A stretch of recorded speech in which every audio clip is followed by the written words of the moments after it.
വടകര മണ്ഡലത്തിലെ കുറ്റ്യാടിയിൽ triple vote പരാതിയുമായി LDF. ഒരേ ബൂത്തിൽ തന്നെ 2 പേർക്ക് 3 വോട്ടുകളുണ്ടെന്നാണ് പരാതി.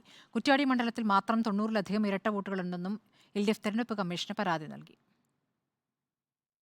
നേരത്തെ വിവിധ മണ്ഡലങ്ങളിൽ നിന്നുയർന്ന ഇരട്ട വോട്ട് വിവാദത്തെ മുഖ്യ തെരഞ്ഞെടുപ്പ് കമ്മീഷണർ തന്നെ തള്ളിയിരുന്നു. വടകരയിൽ വളരെ കുറച്ച് ഇരട്ട വോട്ടുകളെ കണ്ടെത്താനായുള്ളൂ എന്ന തെരഞ്ഞെടുപ്പ് കമ്മീഷന്റെ വിശദീകരണത്തിന് പിന്നാലെയാണ് ഒരു നിയമസഭാ മണ്ഡലത്തിൽ മാത്രം 90-ലധികം ഇരട്ട വോട്ടുകളുണ്ടെന്ന ആരോപണവുമായി LDF രംഗത്തെത്തുന്നത്. കുറ്റ്യാടി മണ്ഡലത്തിലെ ബൂത്ത് 121-ൽ 2 പേർക്ക് 3 വീതം വോട്ടുള്ള ഗുരുതര പിഴവുമുണ്ടായി. ഇതെല്ലാം കാണിച്ച് മണ്ഡലത്തിലെ വിവിധ ബൂത്ത് ലെവൽ ഏജന്റുമാരാണ് തെരഞ്ഞെടുപ്പ് കമ്മീഷന് പരാതി നൽകിയത്. 30ഓളം പരാതികളാണ് കുറ്റ്യാടി അസംബ്ലി മണ്ഡലത്തിൽ നിന്ന് മാത്രം തെരഞ്ഞെടുപ്പ് കമ്മീഷനും ജില്ലാ കളക്ടർക്കുമായി നൽകിയിട്ടുള്ളത്. ട്രിപ്പിൾ വോട്ട്, ഇരട്ട വോട്ട് ആരോപണങ്ങൾക്ക് പുറമെ വീട്ടുനമ്പറോ വീട്ടുപേരോ ഇല്ലാത്ത വോട്ടർമാരും പട്ടികയിലുണ്ടെന്നാരോപിച്ച് പരാതി നൽകിയിട്ടുണ്ട്.